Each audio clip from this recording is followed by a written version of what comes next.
You've made it to Chiro Hustle. Sit back and learn from the greatest influencers in the profession. This week's episode is brought to you by Clothes for Chiro, Zinget Solutions, Imaging Services, Posture Screen, Dr. Peter Goldman's Zone School of Healing, Everest Coaching Systems, Bax Max, Chiro Thin, Rhino Coaching Systems, Chiro Moguls, 5-Star Management, The Goodman Factor, Mahalo Wellness, Chiro Health USA, Local Gold, and Go Get Talks. Let's hustle. Hey guys, welcome to episode 115 of Chiro Hustle. I'm your co-host, Luke Millette. Here's your host, Jim Chester. So today we had the opportunity of interviewing one of our own, Dwayne Hoskins. If you guys didn't know, Dwayne is a major team player in Chiro Hustle. Stay tuned and hear his full story. So first question is, Dr. Dwayne, what influenced you to become a chiropractor? Wow, that's a pretty interesting question. I knew from third grade I was going to be a doctor of some sort. All the way up through sixth, seventh grade, I thought I was going to be an optometrist, ophthalmologist, an eye doctor. And then my grandfather had intestinal issues, abdominal issues, about the same year that President Reagan was having just some routine tests. They found precancerous polyps on the president. My grandpa died because they didn't find cancer soon enough in his intestines. And so that really made me mad, and I decided I was going to be the best freaking emergency room doc that there ever was.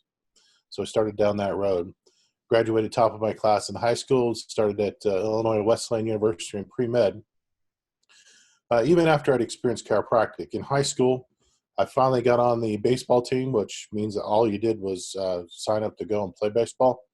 And I really wanted to hit a home run really bad, and overswung and tweaked my back, and it just wasn't a good feeling. So I went to my cousin's father-in-law, who was a chiropractor in a little town not too far away from us. And Dr. McCann was an activator practitioner, and he got me back on the team, and we had a good time. And then that winter, I was roller skating. They didn't have rollerblades back then. It was December 31st. It was a New Year's Eve party, and I fell and landed square on my tailbone with my left hand. I remember the first thing I said was my back, and then when I went to get up, I pushed on my left wrist, and I'm like, oh, I have a broken arm too.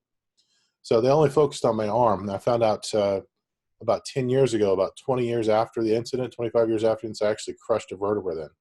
So I've always had back issues from high school from that roller skate incident. In college, I'm going to be the best medical physician ever in the history of the universe. And I'm on pre-med doing my thing, and I meet this young lady, and I hear her story about chiropractic. And I'm falling in love with her, and she says, you know, if this is going to work, you can't be a medical doctor because, number one, I'll never see you, and number two, I don't like medical doctors. Her history was she has an entrapped sciatic nerve, which means the sciatic nerve goes to the piriformis. So anytime that her leg gets cold or she has any kind of cramping, the sciatic nerve is completely pinched all the way down her leg, and she can't walk, and it's extremely painful, and it's extremely debilitating. And she had medical doctors just do all kinds of tests and all kinds of things and could never find it. And her chiropractor, Dr. Quorum of Bloomington Normal, Indiana, Bloomington Normal, Illinois, found it on the first visit and began taking care of her and immediately found relief and was restored. So she started making me look at other options other than becoming a medical doctor. It's funny what our other brain makes us examine once we get to that age of life. Yeah, it's a great story. So and then I found out that, medicine required you to deal with blood and needles and knives, and I didn't like any of those. So I realized that chiropractic fit with my theology, and it also fit with my understanding of how the body worked. So there's my chiropractic story of why I got into it. So what would you say makes you unique in this chiropractic world? Well, that's a really good question. When I'm listening to all the other Chiro Hustle podcasts, and you ask that question, and it comes down to what makes me unique to begin with. I have a very strong theology. I have a very good understanding of how the body works in anatomy and physiology. I know these things, but I think what makes me unique is that I've been on some amazing teams throughout my history. At Logan College of Chiropractic back in the 1990s, I was the very first pediatric chiropractic red badge, which was an intern designation. You got a special badge and you got a few extra trainings and you got to take care of any of the walk-ins in your specialty. And I chose pediatrics. So that was back in the early days of chiropractic pediatrics when they actually called it that. Before then, it was just chiropractic. Go figure. Um, uh, Dealing with some things, I also had the opportunity to work at Logan's clinic in the insurance office, and I actually got to design and teach my classmates an accredited credit program on insurance and set up that program there at Logan. So even before I left Logan, I was already teaching my colleagues about some of the things you could do in practice. So I do know insurance and insurance billing quite well. I've kept on top of it. I just choose not to do it now. Rockstar Chiropractic, Jason Olsred, good friend of mine from the late, 2010, 2011, 2012. He and I did some amazing things at the beginning of this podcast craze. He was doing video interviews of Matt McCoy and Reggie Gold and Irene Gold and Matt Alvord and these people that are just rock stars in our profession. And he did video interviews, and I got to do a podcast. I got to write and script and record the Rockstar Radio podcast. That was fun. I got to be part of Sherman. I mean, who in their lifetime, in their profession, can walk off the street as just a normal practitioner and step into a dean position at a school? That was my lifelong goal and lifelong dream, to be part of a school. I thought I'd start at part-time teaching and then work myself up. But to be able to be called in to create a new position in the clinics of all places, that was amazing. I cherish that. That's part of my pride book.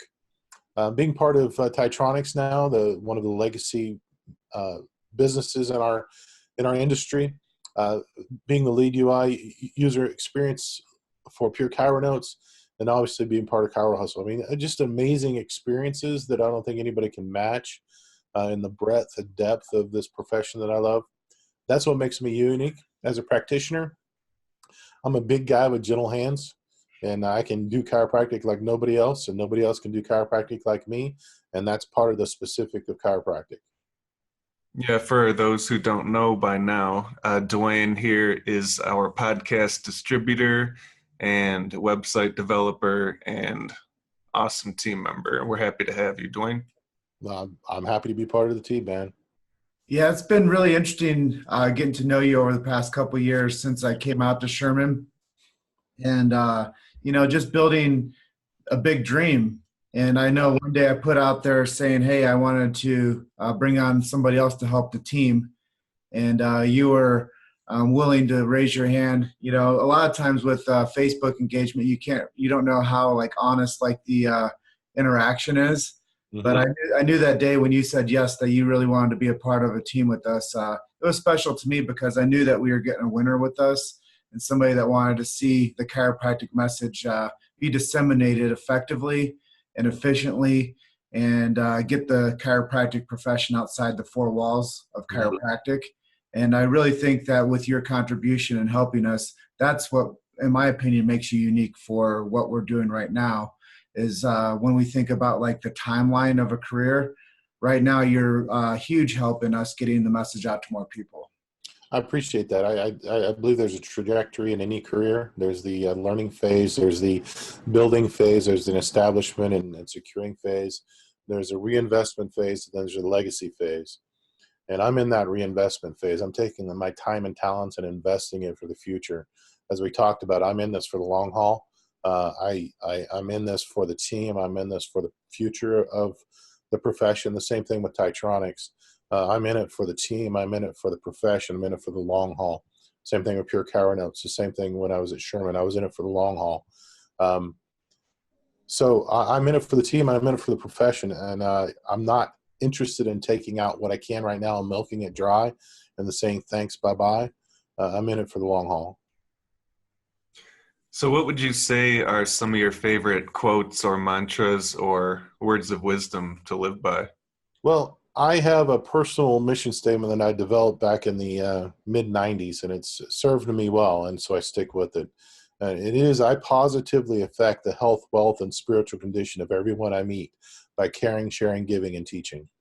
And that drives all of my decisions every day, is how can I affect the health of this person? How can I affect the wealth of this person?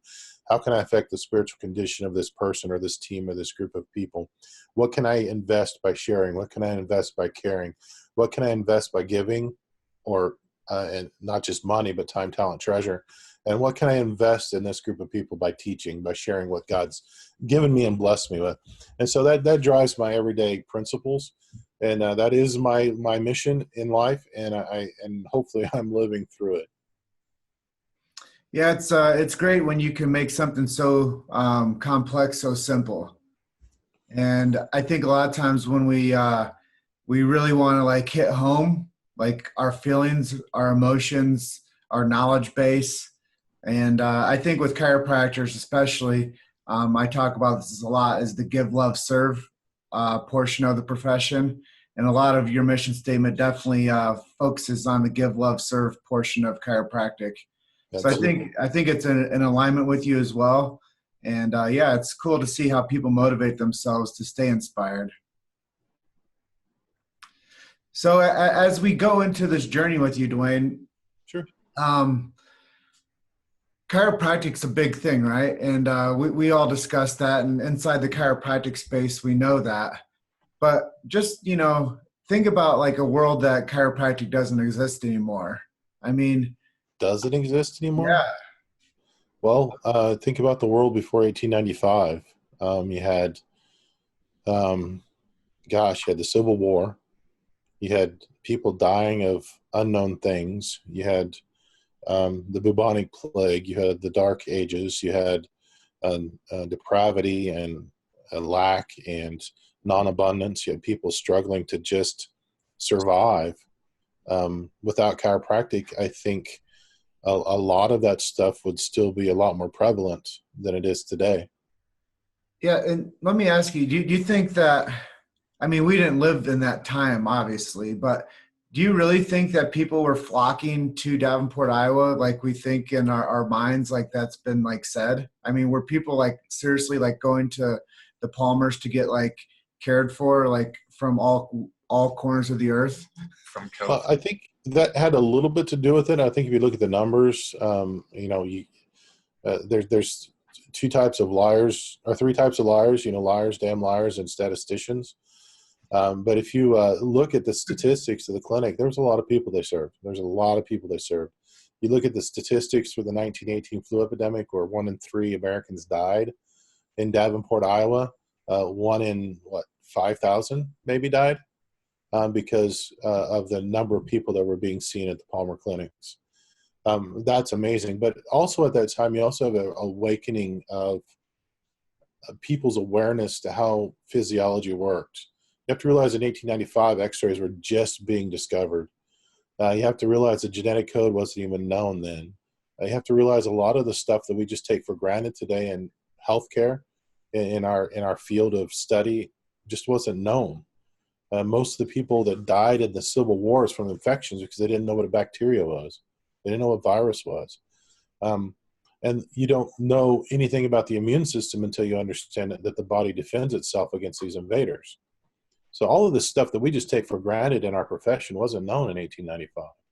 And here you have this guy that is a little bit eccentric, a little bit off kilter, thinking a little bit bigger than his contemporaries. Although if you look at his contemporaries, you have Nikola Tesla, you have Opperman, you have Einstein, you have the guy that stole Tesla stuff. What's his name? Edison. Yeah, Edison. There you go. Thank you very much. That was a joke, by the way. But you have that class of people in that era all at the same time. So you have the Palmers and you have all these other lists of people that are just breaking molds of previous thought. I believe that his experience, D.D. Palmer's experience with bees in northern Illinois, got him to think about tone and got him to think about all of the cells working independently but in concert with each other. That the invaders weren't the problem. It was how the corporate body defended itself. So, his thoughts, I think, came from his compendium of his entire life. And it was a special time in our country. It was a special time in the world. It was a special time in the small evolution of mankind's brain. And so before then, you couldn't have had this. But that 1895 time, he took that spark that was given to him and developed what we have today as chiropractic. And I think the things that the profession, he and his contemporaries and B.J. Palmer and the others around them discovered and talked about in the 1910s, the 1920s, the 1930s, the other branches of science and the other branches of healthcare are just now realizing are true. And that's amazing to see that happening too, is the validation of our philosophy of being realized and absconded and attached to by other professions. So I don't know if that specifically answered your question, but I think it spoke to it quite well. Yeah, when I think about the positioning of chiropractic, I think about the stigmas around it, and I think about what it must have been like for an early adopter to come to see a chiropractor, and you're like, I don't care what the hell it's called, I just want to get adjusted, and I want to get somebody that can make me not like die. And right. I think the other thing, Jim, we have to realize is back then, medicine was itinerant preachers and itinerant snake oil salesmen. That was the nature of medicine back then. And so people were looking for something that worked. We have in our mind that medicine has always been these glorified temples of hospitals that have always existed for eternity past at this same level that we see them today. And that's not the case.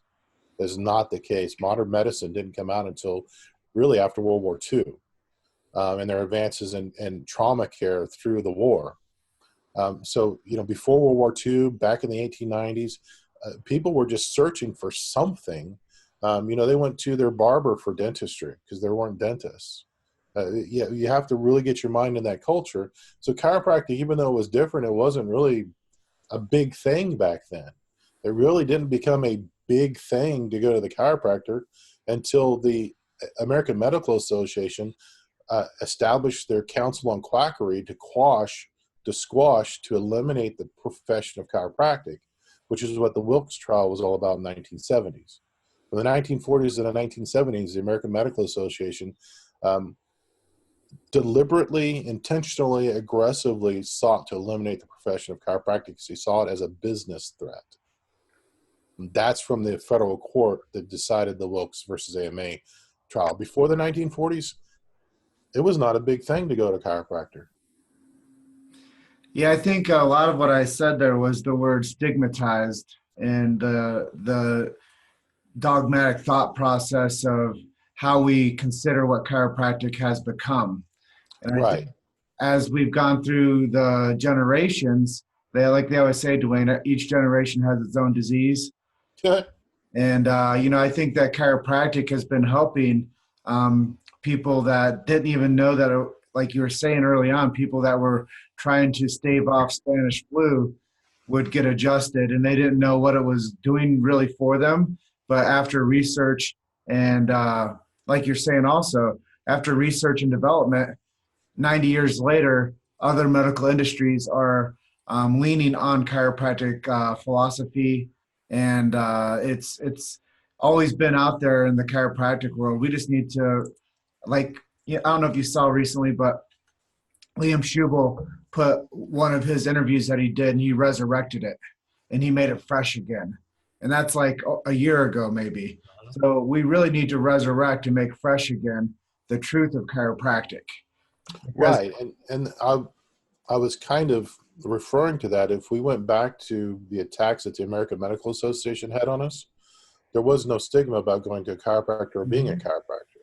Mm-hmm. But now, 1974 was when the Wilkes trial was done. Here we are in 2019, do the math, 40 years later. I wasn't even born then, bro. I know. Well, sorry about that. I wasn't either. Actually, I was born in 78. 67. So anyway, I'll shut up, you young punk.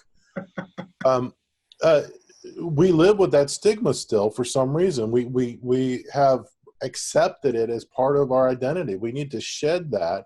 We need to get rid of that. that dogma needs to shift out of our own psychosis. Well, we have to rebrand, and that's the thing is once I heard this back, I think like 7 years ago, that chiropractic had negative brand equity. I was like, what the hell? We need to fix this. And that's a self-imposed brand equity. It's a self-imposed. We do it to ourselves. Hmm. But I think that, as we start to break down these walls of division, because obviously you've seen that happening over the past 30 years in the profession, where this camp builds for this purpose, this camp builds for this purpose. All built around ego. They're all, like Ed Osborne, my mentor, says, we're all more alike than we are different.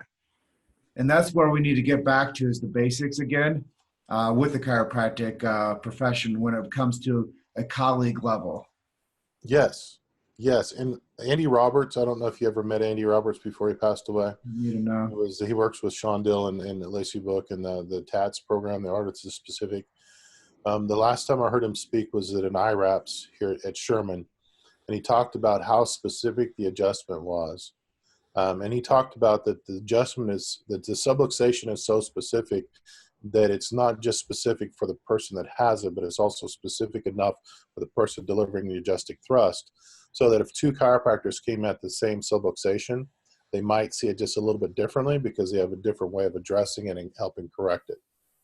We have to understand that we can't be carbon copies of that person that's gone before us. We have to take our own physiology, our own mechanics of my body to deliver that adjusting thrust. Yes, a lot of things are similar, but we have to accept that everybody's going to do it differently anyway.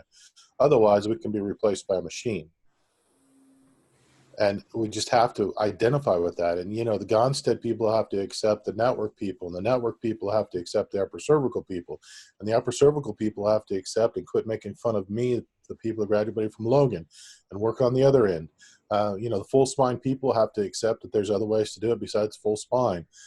We have to get over this thing and understand that the subluxation is the most important thing, not the way that I, through my training experience and physiology, address the subluxation. So with all that being said, where do you see the profession heading in the next 20 years? Well, I think I see massive abundance. We are speaking decades ahead of the rest of the healthcare professions. We still are extremely high touch when the other healthcare professions are looking to put distance and technology between, with telemedicine and telepsychiatry. Through what we do, we're always going to be a high touch profession. And so we're going to see massive abundance because that's what's missing in our society. But I also see a split. I truly hope and I pray for this, that the people that want to do medicine will get a medical degree and practice medicine. If they want to be a medical doctor and do injectables and do pharmacology and all that stuff, get a medical degree, get a pharmacology degree, do that under that license, and leave chiropractic to be chiropractic. And so I do see massive abundance, and I do see a split, and I'm praying for both. You've made it to Chiro Hustle. Sit back and learn from the greatest influencers in the profession. This week's episode is brought to you by Clothes for Chiro, Zingit Solutions, Imaging Services, Posture Screen, Dr. Peter Goldman's Zone School of Healing, Everest Coaching Systems, Max, ChiroThin, Rhino Coaching Systems, Chiro Moguls, 5-Star Management, The Goodman Factor, Mahalo Wellness, Chiro Health USA, Local Gold, and Go Get Talks. Let's hustle.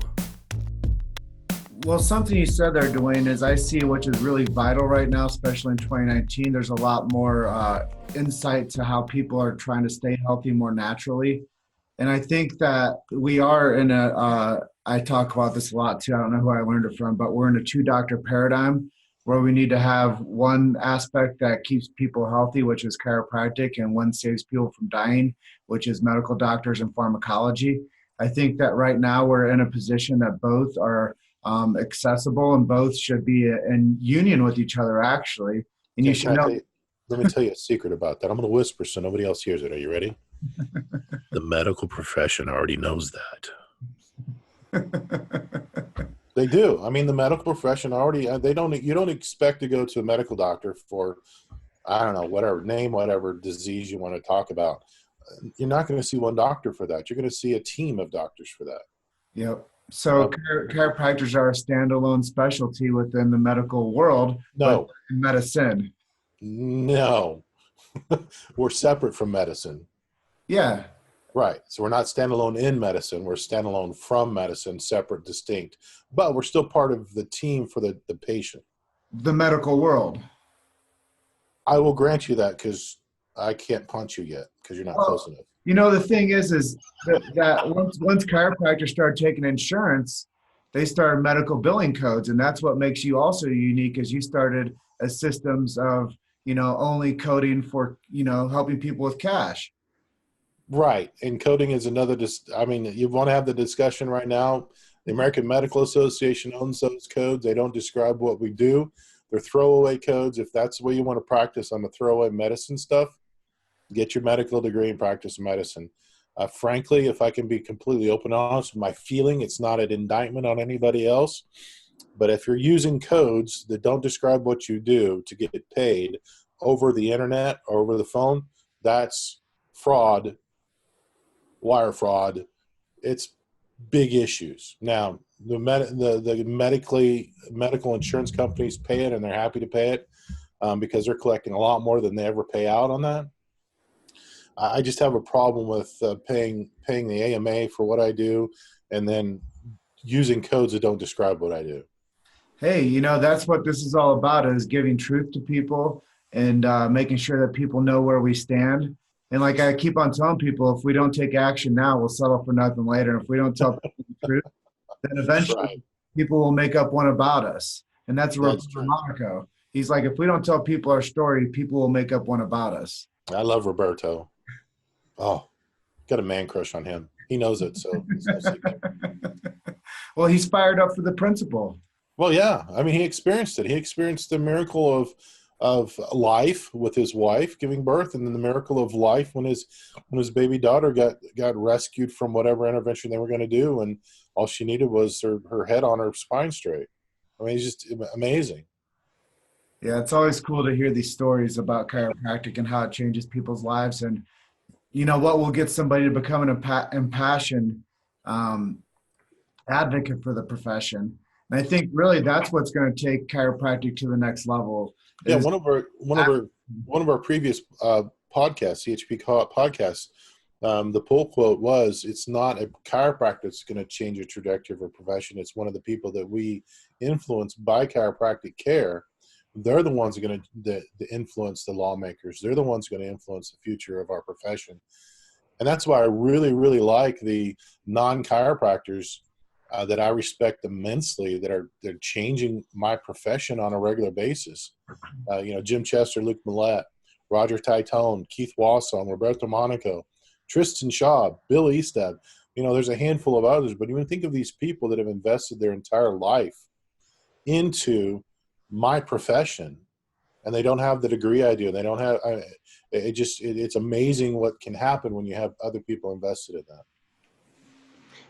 So let's change gears a little bit. What are some of your favorite marketing tactics that you couldn't do without? If everything in the world died, if I could handshake people and talk to them, serve my community and live in my community, that'll always put food on the table. If that means I take eggs for service and I take chickens for service and I take ammunition and motorcycles, that's marketing right there. Facebook, YouTube, LinkedIn, Instagram, all the other ones that they're going to come up with, all the ones that have faded away, those just enhance that connection that has to be made. So if I had to go down to one strategy, it would be serving my community and living in my community. Yeah, I really appreciate people that do that, because that means that they're a part of their society. And before social media, we were just in neighborhoods. And you only knew a handful of people, and you asked the guy at the gas station for directions. Yeah, absolutely. Absolutely. So yeah, I mean, if that's my key marketing strategies, and do with that. And then all I do is use Facebook and YouTube and LinkedIn and Instagram and all those other ones to enhance that, to give me more opportunities to connect, to serve, to live and to do business with the other businesses in my community. And you know, a lot of times when people consider marketing and what they do, I think a lot of it depends on what they feel comfortable with. And I think a lot of times it's true. And I think a lot of times they don't push themselves to getting on and doing a Facebook Live. They don't push themselves to doing an engagement post in their local community Facebook page. They don't, get people to do testimonials for them. They don't go and do events. You know, there's so many levels of like, I'm only going to do what I want to do type brain that once a doctor or a chiropractor gets to a certain stage, that they put the brakes on, man. So it is cool to see that, like Steve Jobs said, now you have the tools, go use them. Well, absolutely. And most people want to, get a blue microphone and want to get a really nice 4K camera, and they want to make sure they have the high-speed connection and want to do all this thing before they even start. And if you're watching this, you've got enough tools to just start. Just start. And one of the easiest things to do is go into wherever you're going to have lunch, turn the camera on, and say, hey, guys, I'm having lunch at Arby's. I want to show you my waitress or the gal that took my order. Say, hi, Beth. Oh, she's so awesome. Yeah, thanks. See you next time. Just do that. Just start with that. Don't talk about yourself. Talk about the people that are serving you. That'll build so much community connection you won't believe it. Exactly. And, I think that it's hyper important now to follow the trends, because I tell people that, you've been in practice 20, 30 years and you don't start doing these things, there's going to be a new grad that comes out of school and he's going to come into your town. He's going to dominate that place because they figured out how to make community connections, not only organically like you're talking about, but they go out there to the social scene and on social media and they start building impressions and they start building relationships on that level. And then they skyrocket and you're wondering why the kid down there with the $250,000 debt is hustling his butt so hard. Oh, here's a dream. Did you see the news today of the guy that was a keynote speaker at one of the HBCs that he's a billionaire? And he said, and my gift to you is I'm paying off all of your debt. Yeah, he was buying off student loans. Yeah, 400 students that graduated got their student loans paid off. That's my dream, to go for the chiropractic profession, to stand up at a keynote and say, listen, just because I love you and you love the things I love, you guys are debt-free now. Now go change the world. That's a dream of mine. Dude, it would change the world a lot faster, because I think a lot of these world changers, they have a financial stigma. And I think the financial stigma on these world changers is stymieing their ability to change the world faster. Right. And you look at the people that are changing the world right now, the Sean Dills, the Liam Schubels, the Tristan Schaubs, the Jim Chester, Luke Millett. You guys are all independently wealthy. You have no debt to worry about. You can go and travel and do things that impact people, because you don't have to grind the stone to just pay the debts. You guys are just making a change because those chains are gone.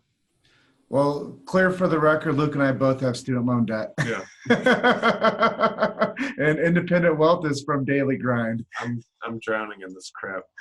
So don't get confused. Well, we can work on that. I got a guy named Larry Goodman. He'll help you have the goodest life possible, and he'll help you through that. Oh, yeah. He's definitely an integral part of our team, and I'm glad that Larry has been somebody that's been adopted by other people that are connected to us, because I think that he helps with something I was talking to my buddy Matt Bresky about. He helps with the above atlas subluxation. He helps with the mental subluxation. He helps with course correcting a good person into becoming a gooder person, if you will. Right. Well, and different people are at different stages. I liken his coaching to martial arts training. When you first start, you don't know anything about martial arts. You need to know your stances. You need to know the basics. I'm a third-degree black belt in martial arts. I can go into a martial arts studio. I have forgotten more than most black belts will learn, but I still need to be fresh, that they still need to say, no, you need to correct the toes on that stance because they're not pointing in the right direction. I know that. And that's what a good coach does. He takes you for where you're at and reminds you of the things you've forgotten and directs you towards where you need to be. And that's what a good coach does. And so far, that's my experience with Larry. Yeah. As we get to know you more, Dwayne, and you said that you do some Facebook Lives with your community and you've done them, you're doing them daily, right? Well, I do from the office when I'm at the office Monday, Wednesday, Friday. I do that. So I don't necessarily do it with my neighbors then, but I have done them in the past. And when I get good service, I definitely do them. When I connect, yes. How have you seen that having an impact on your marketing? Well, first of all, I don't have to type, so that makes it a lot easier. Second of all, we try to keep within that 30 to 60-second time frame, so Instagram doesn't puke all over you. And then you just share from your heart. People get to know you better from the spoken word, and they get to see the body language. They get to see the intent of the words, and it's a lot easier to watch a video than it is to read text sometimes. And so the intent comes through, the heart comes through, the message comes through clear, and it's 30 seconds to a minute, so it's not that long. And I get to update them on what's going on, and they get to see my state, and they get to know a little bit better who I am. If I just type out stuff, it could be anybody typing it out. But when they hear it from me, through my mouth, they get to read a lot more in that the type and text could never do. So let's talk about you personally for a little bit. Okay, here we go. What kind of books are you in the middle of right now? What kind of podcasts do you like? What do you do for fun? Well, my favorite podcast is Cairo Hustle Podcast, obviously. I'm mandated by contract to pre-listen to them every week, so I get to hear them before everybody else. I do listen to Black Diamond Club. Sean's got a lot of business stuff that really resonates with me. I love Seth Godin. Anything that he puts out is gold, platinum. It's phenomenal. I like to regularly be in Stevenson's textbook and the Green Books. I like Napoleon Hill, I like Stephen Covey, that kind of stuff. Obviously, if anybody knows me, the most important book in my life is the Bible. Right now I'm in Isaiah. I had a really good summer last week just reading through the Psalms, putting things together. I even tortured myself and went through Ecclesiastes and saw connections that I'd never seen before on abundance and how God wants us to enjoy what he's blessing us with, add to it, and pass it on. And he repeats himself in the Psalms with that. He repeats himself again in the Gospels with that. He repeats that again in the epistles, just in case you didn't get it the first 3 times. And so that's a mind change, a total change in how I thought God's economy worked. So waking up to see that again. But, Seth Godin, Dill, Stevenson's, Napoleon Hill, Stephen Covey, got some other things that I pick up here and there. And I just try to stay up on current research too. So anything that Matt McCoy puts out, I try to see how that fits into my marketing and research ventures. It's cool to hear who influences you because, we all have our little, dream team of people that we follow and things that we pay attention to and the books that we'll actually read. I think they say the average American reads 1 book a year. And what I did find though is that when you are doing a green book and people read green books, honestly, a page of a green book's like a normal book of any other type. Well, BJ's quote, right? If you give me a week, I'll write a book. You give me a month, I'll write a chapter. But if you want me to write a sentence, it's going to take at least a year. And so what he did is he also coined in marketing. He wrote one of the textbooks for marketing that's been used for 50, 60 years in marketing programs at the bachelor level and master's level. And he talks about goat feathers, getting rid of the unnecessary words. And that's what the green books do. They get rid of unnecessary words. And you're exactly right. 1 page of a green book is volumes of a regular book. Yeah, and that's why, I think he created such a cumbersome arena was to give people something to stand on.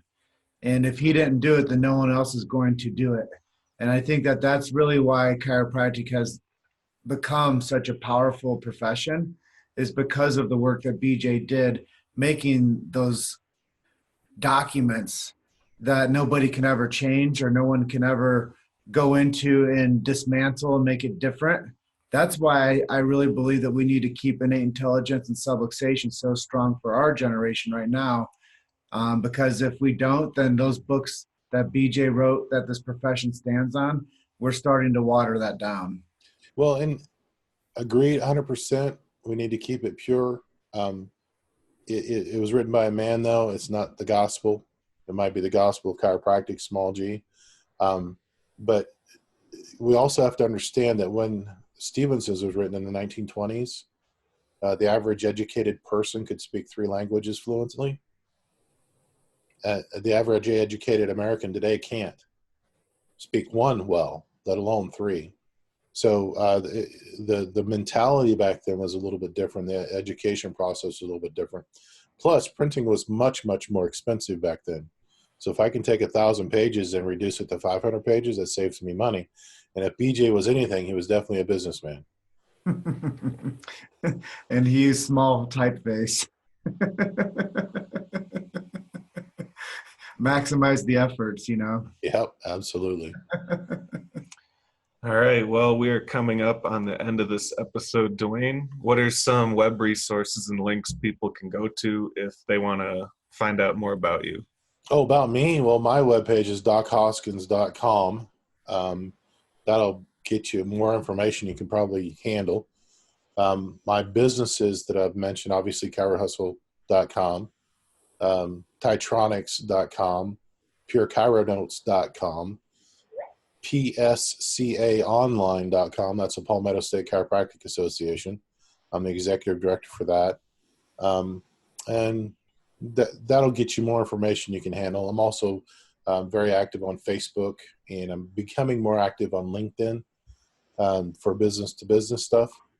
And so, yeah, you can find me. You can always reach me there. You can reach out and Facebook message me. I'm always available. I make time for my profession and my people. So is there anything that we didn't ask you that you'd like to share with our audience today? Well, yeah, the pull quote. All right. Might as well get that out of the way, right? Let's do it now. So I like Simon Sinzen's why presentation he did for TEDx. But Sean Dill's talking about your what. And so I really want to merge both of those. And I've been telling people this for a long time. If you know why you do what you do and you know what you do, the who, the how, the when, the where will flow out of that. And so you got to know what you're doing. You got to know why you're doing it, and everything else follows. It's kind of like the big idea. If you get the big idea, if you understand that if I can change this one person's life that affects the family, and if I can affect a family's life that affects the community, then I can change that community, affect the county, and change that county to affect the state, and change the state to affect the nation, and have a totally different world to live in. All else follows. And so if you know why you're doing it, you know what you're doing, the who, what, when, where, and all that other stuff follows. I couldn't agree more. And I think that leaving the interview with the big idea, anybody that listens all the way through to this point is going to walk away with some great information, and they're going to get to know you a lot better. And they're going to see that that's why chiropractic is thriving, is because people like you stand up for it and keep it alive and, develop it instead of use it. And I think that that's a big distinction. I am honored to have you say that about me, my friend. Well, developing is a huge thing, and using it is what most people do. Yeah. Again, it goes back to the concept in the Ecclesiastes and the Gospels and Psalms and the Epistles. I've been gifted this blessing, and with every blessing we're given, time, talent, or treasure, we're to enjoy it, we're to add to it, and we're to pass it on. And that's how I treat chiropractic. It's a blessing. I have to enjoy it. I have to add to it. I have to pass it on. And that's hopefully what I'm doing with my life. So thank you for that encouragement. Well, it's great character, Dwayne, and we're so happy to have you on the team and be able to work with you at distance. And when we get a chance to spend time together, we absolutely appreciate that. Well, thank you again. All right, Dwayne, that concludes this episode, and we want you to enjoy the rest of your day, all right? one more thing. I love you both, and there's nothing you can do about it. Awesome. Love you too, Dwayne. Thank Bye, you. guys. See you ya. soon. Thanks for listening to Cairo Hustle. Don't forget to subscribe and check back next week to continue hustling.